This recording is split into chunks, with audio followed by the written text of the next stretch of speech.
It was this: all heads of states, including the host, would stay in one place, the Pinnacle Hotel, located on the exclusive outskirts of Banjul. What this did was to reduce the 50 problems of assuring the safety of 50 guests scattered in 50 different locations to just one problem. That of assuring the safety of 50 guests concentrated at only one point. Security now became no more than the elementary task of ensuring that the Pinnacle became and remained an impenetrable fortress. This approach rested on two pillars: intelligence and combat. Intelligence meant secret agents melting into every hideout in Banjul. The assignment was to investigate all rumors about plans to storm the Pinnacle and harm its new guests. That duty went to the police. Combat meant trained soldiers would engage in battle with any unauthorized person who did as much as come near the Pinnacle. This duty fell on the army. The army was very clever about it. First, it ringed the perimeter fence encircling the Pinnacle with 1,000 soldiers. Then, it deployed 100 commandos in the compound inside the fence. Each of these soldiers and commandos outside the fence and in the compound within carried a real gun. So, while the sky above may have remained open, the ground below was fully covered. This was very clever. There still remained Banjul's duty to extend to each head of state his or her due respect. This duty is commonly known as protocol.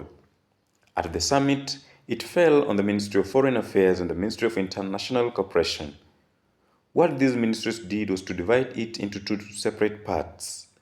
The first was how to sit the heads of state at a feast the Gambia was treating them to at State House on the day they arrived.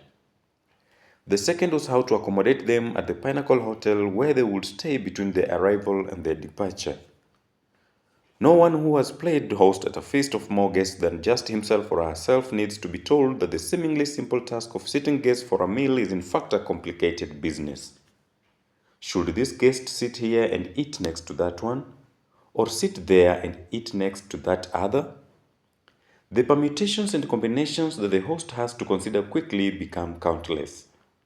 For one guest, just one, there are already 4 options from which the host must choose. The guest could sit on the left or the right of the host, or in front or even behind the host. For 5 guests, there are more than 700 such options. By the count of 10 guests, this number has jumped to over 30 million. The Gambia did not have only 10 guests, it had 49. In addition, they were not just guests, they were presidents. What happens when the guests are not just guests but presidents? Now the host simply plays it safe. Eritrea and Ethiopia might seem one country, the host reasons, but their presidents rarely see eye to eye, so they should not be seated next each other. On the other hand, the host continues to reason. Kenya and Tanzania agree more often than they disagree. So their presidents should sit next to each other and chat away in Kiswahili, and so on. This approach eliminates many options and, in that way, simplifies choice. In fact, when the host is entertaining only 2 or 3 heads of states, it works wonders.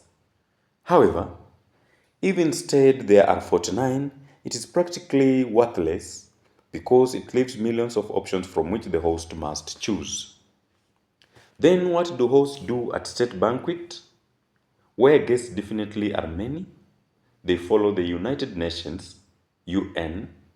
Like the UN, they ignore all rumors about who is speaking or not speaking to whom and simply sit everybody in alphabetical order, come what may. Alphabetical seating has one huge advantage. It is easy because now there is only one way of seating everybody. A happier world than that is hard to imagine. Still, it has one big problem. Sitting everybody in alphabetical order means Algeria and Angola always get the best seats, up in front, near the high table. When the sound system or the lights fail, these 2 countries can still follow the proceedings. Unfortunately, alphabetical seating also means Zambia and Zimbabwe always get the worst seats, way over there at the back, from where they cannot even see the high table. When the sound system fails or the lights go out, big problem.